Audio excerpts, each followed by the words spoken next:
Saya mulai. Assalamualaikum warahmatullahi wabarakatuh. Waalaikumsalam warahmatullahi wabarakatuh. Kami di kelompok 7 akan membahas materi tentang konsep perubahan organisasi yang beranggotakan saya sendiri, Sejarah Bayu, dan sebelah saya, Bibi Triani, dan saya lagi Ria dari Permatasari. Untuk penjelasan pertama, yaitu akan saya jelaskan. Pengertian perubahan organisasi. Perubahan organisasi merupakan isu sentral dalam teori organisasi, manajemen, dan akuntansi. Untuk memahami perubahan organisasi secara teoritis, perlu pembahasan mengenai definisi dan konsep.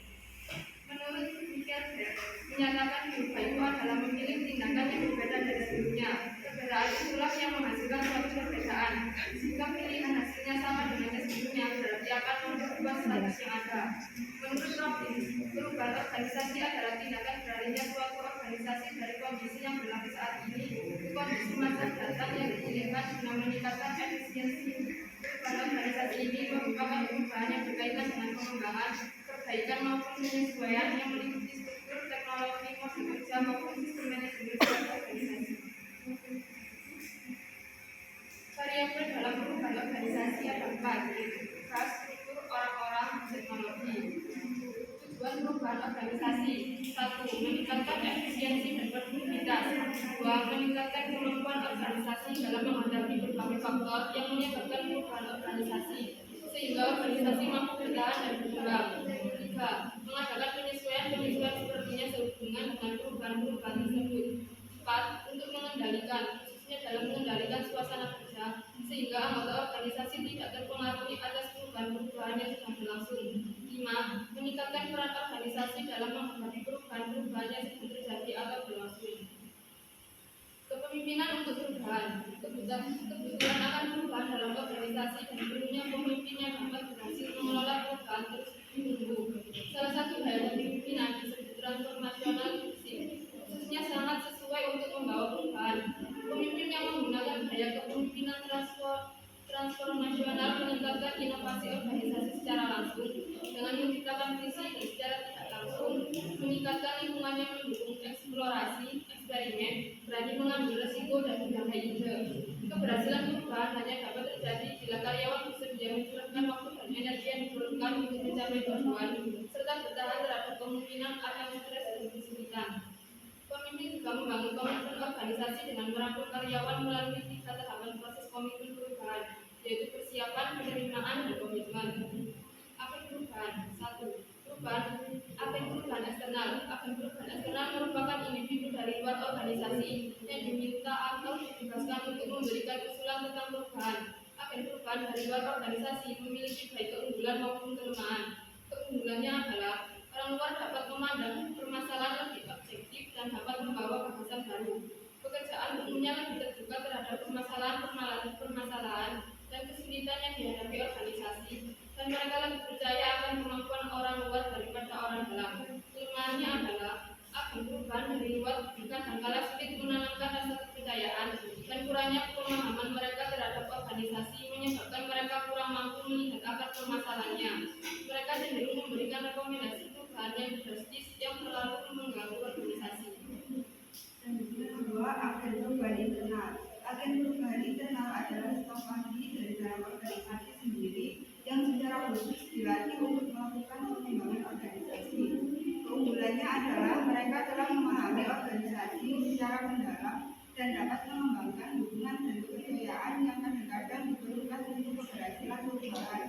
Kelemahannya adalah mereka seringkali dianggap sebagai agen manajemen yang hanya melihatnya dari sudut manajemen saja, yang kadangkala belum tentu baik bagi pekerja, sehingga mereka menolak terhadap adanya perubahan.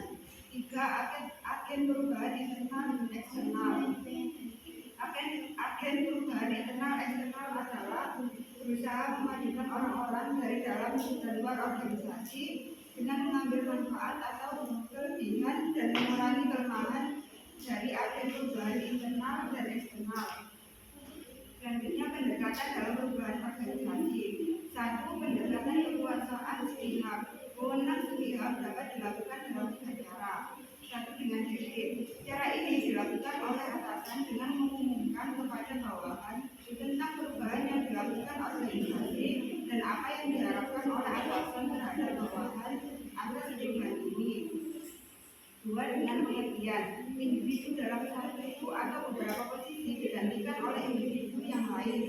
karena atasan menganggap bahwa perubahan ini akan memperbaiki prestasi dengan sedikit atau bahkan tanpa konsultasi antara atasan dengan bawahan sebelumnya.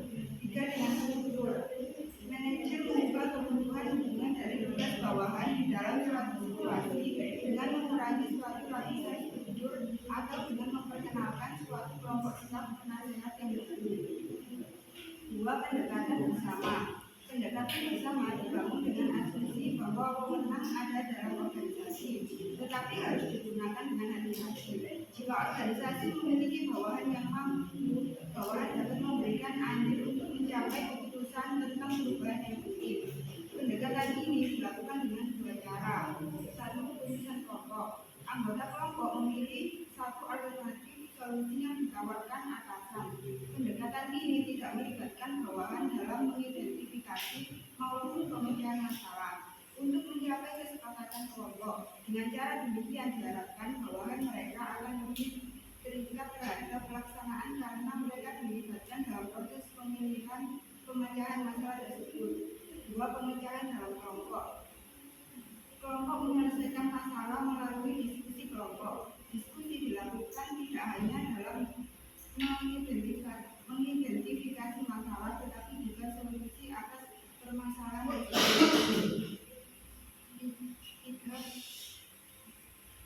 3. Pendekatan delegasi. Dengan delegasi wewenang bawahan berpartisipasi secara aktif dalam program pengembangan dari proses penentuan sampai penerapannya.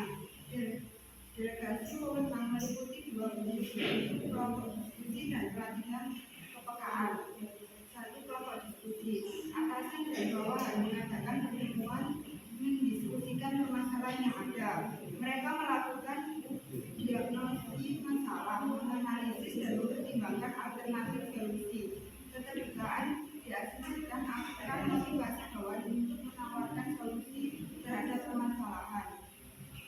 2. Kelompok latihan kepekaan.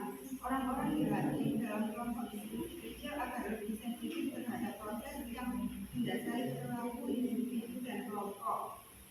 Selanjutnya desakan untuk melakukan perubahan. Yang pertama, desakan dari dalam. Beberapa desakan dari dalam organisasi yang mendorong organisasi melakukan perubahan. Yang pertama ada perubahan nilai kerja, yang kedua ada keputusan, yang ketiga ada masalah proses organisasi. 2. Desakan faktor eksternal untuk melakukan perubahan. Yang pertama ada persaingan, selanjutnya ada perubahan permintaan konsumen, ketersediaan sumber-sumber teknologi dan sosial politik. Penolakan terhadap perubahan. Penolakan terhadap perubahan bisa juga terjadi secara halus dan tidak langsung, seperti ketidakpuasan, sering tidak masuk kerja, dan desas-desus. Penolakan ini dibagi menjadi 2, yaitu yang pertama penolakan individual dan yang kedua adalah penolakan organisasi terhadap perubahan. Selanjutnya metode untuk mengatasi penolakan terhadap perubahan. Yang pertama, pendidikan dan komunikasi. Umumnya digunakan dalam situasi jika terjadi adanya kekurangan informasi atau analisis dari informasi yang tidak akurat. Yang kedua, metode kelebihan dan partisipasi. Umumnya digunakan dalam situasi jika pemilik atasan tidak memiliki semua informasi yang diperlukan untuk mendesain perubahan atau jika yang lain memiliki kekuatan yang besar untuk menemukannya. Yang ketiga, metode dukungan. Umumnya digunakan dalam situasi jika orang-orang masih tentang karena menyelesaikan permasalahan. Yang keempat, metode insentif dan negosiasi. Umumnya digunakan dalam situasi jika seseorang atau beberapa kelompok kalah dalam perubahan dan jika kelompok tersebut memiliki kekuatan yang kuat untuk bergerak. Yang kelima, metode manipulasi pemilihan. Umumnya digunakan dalam situasi jika cara lain tidak akan membaca atau terlalu mahal. Yang keenam, metode paksaan. Umumnya digunakan dalam situasi jika kesempatan untuk melakukan perubahan sangat penting dan jika orang yang memiliki insentif mengadakan perubahan memiliki kekuatan yang besar. Cukup ya. Kelompoknya Mbak Ria Dewi berpikir ya, Wikitriani. Konsep perubahan di dalam sebuah organisasi. Saya akan menambahkan terlebih dahulu. Menambahkan. Tidak ada lagi. Mbak Fatimah itu lagi. Silakan Mbak. Adalah suatu upaya-upaya perubahan yang bersifat proaktif dan secara sengaja dilakukan organisasi. Mengapa disebut proaktif? Biasanya pengelolaan organisasi melakukan suatu perubahan terencana adalah dalam rangka mengantisipasi tantangan yang terjadi di masa yang akan datang. Kalau yang tidak terencana yaitu jenis-jenis perubahan yang tidak dapat diantisipasi dalam organisasi. Contohnya yaitu perubahan cara pandang tentang pekerjaan, perubahan penafsiran simbol-simbol dan pemaknaan dalam organisasi, perubahan politik internal organisasi dan lain-lain. Terima kasih Mbak. Ada beberapa hal yang berkaitan dengan perubahan organisasi terencana karena organisasi tersebut ingin berkembang lebih meluas lagi gitu kan.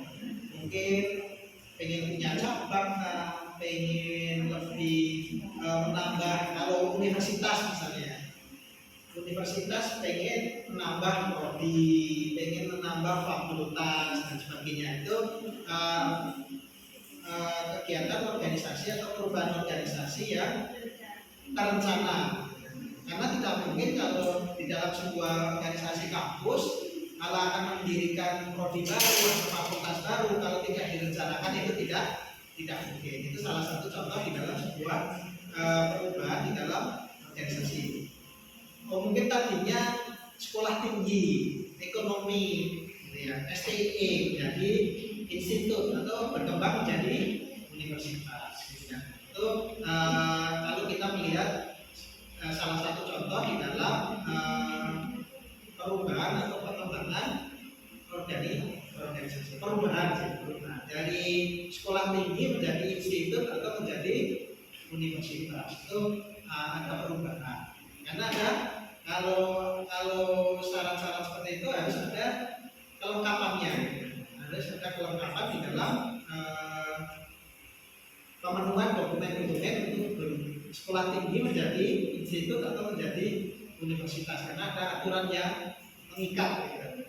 Dan tentunya perubahan ke arah seperti itu perlu adanya perencanaan. Artinya terencana dan tidak terencana. Oke, yang lain mungkin ada yang lain? Kelompok sini, grup sebelah. Oke, sambil berpikir ya, terkait dengan perubahan organisasi kan ini berhubungan juga dengan sebuah kepemimpinan kan ya. Kalau kepemimpinannya itu dibutuhkan suatu bentuk kepemimpinan, gaya kepemimpinan yang seperti apa kira-kira yang cocok untuk melakukan sebuah perubahan di dalam organisasi tersebut. Misalnya perubahan organisasi tersebut yang saya anggap ternyata mengalami penurunan organisasi maupun penurunan kinerja karyawannya. Nah, ini kan diperlukan sebuah kepemimpinan.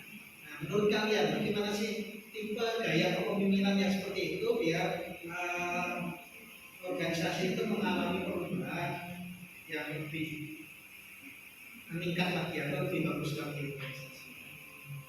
Gaya kepemimpinannya ini kan disampaikan juga kan ya, kepemimpinan untuk perubahan. Gaya kepemimpinan yang seperti apa yang cocok untuk menurut kalian saja, yang cocok untuk melakukan perubahan organisasi. Yang saya asumsikan, yang saya contohkan misalnya organisasi itu dari 5 tahun terakhir mengalami penurunan. Dikhawatirkan organisasi tersebut akan berhenti, gitu, akan dinonaktifkan. Nah, agar organisasi itu tetap berjalan, justru mengalami pengembangan, itu gaya kepemimpinannya seperti apa sih yang cocok untuk organisasi yang seperti itu? Nah, pemimpin yang berani mengambil resiko itu kira-kira pemimpin yang seperti apa? Gayanya yang bagaimana? Gaya kepemimpinan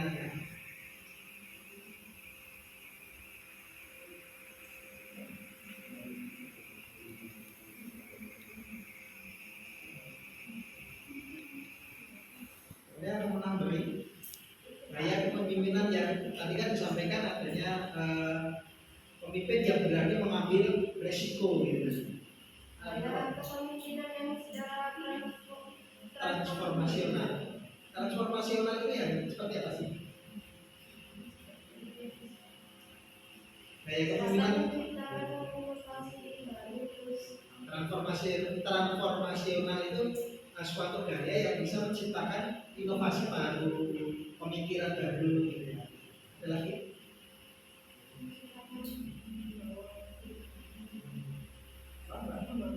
Membawa perubahan. Ya, memang tujuannya adalah untuk membawa perubahan. Nah, tipe gaya kepemimpinan transformasional itu sebenarnya bagaimana? Berani bereksperimen. Ada yang lain menambahkan berpendapat lain. Berpendapat lain terkait dengan kepemimpinan yang seperti itu, ingin merubah adanya organisasi yang mengalami penurunan selama 5 tahun terakhir misalnya.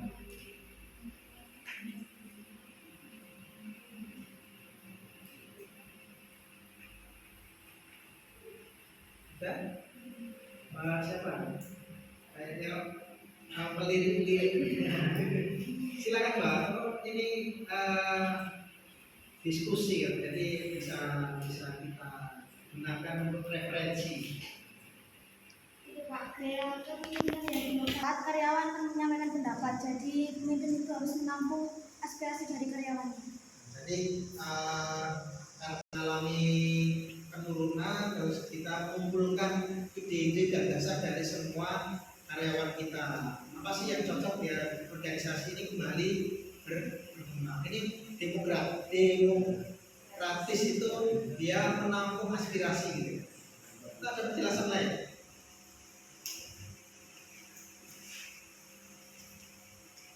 Sudah. Yang lain yang mau menambahkan ini?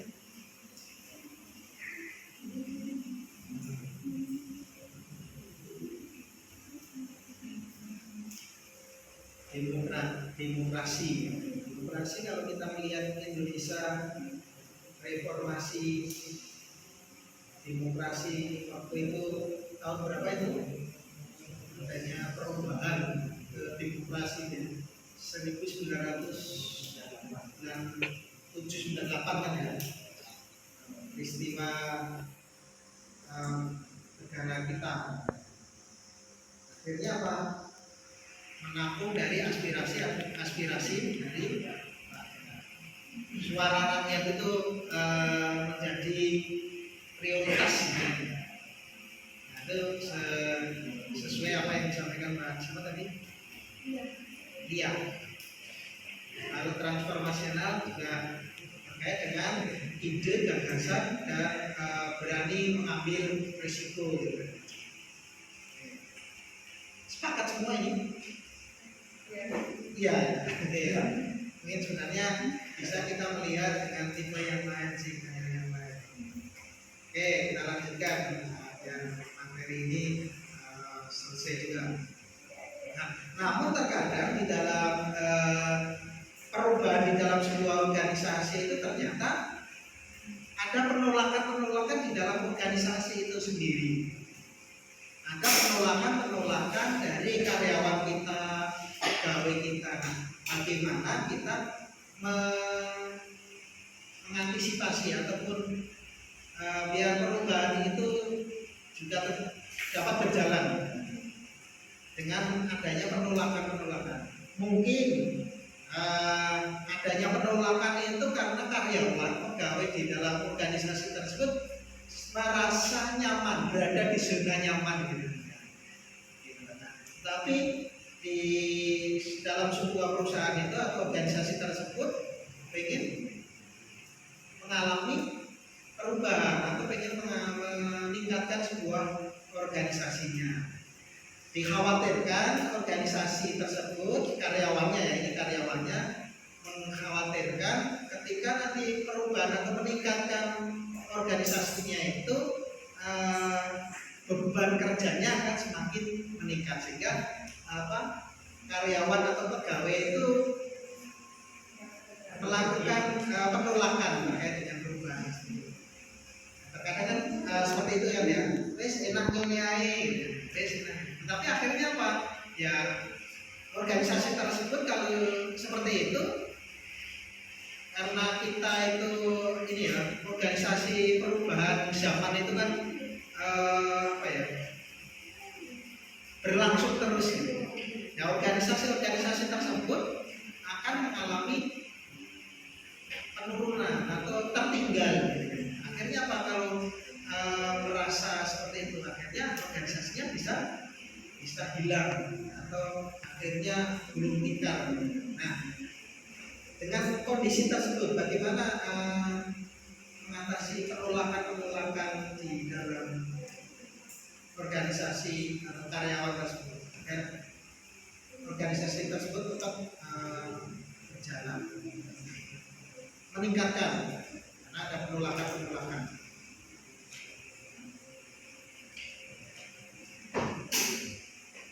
Untuk mengatasi penolakan terhadap perubahan ada 6 metode. Yang pertama adalah pendidikan dan komunikasi, yang kedua adalah kajian dan komunikasi, yang ketiga adalah bimbingan, yang keempat adalah insentif dan negosiasi, yang kelima adalah regulasi pemilihan, yang keenam adalah.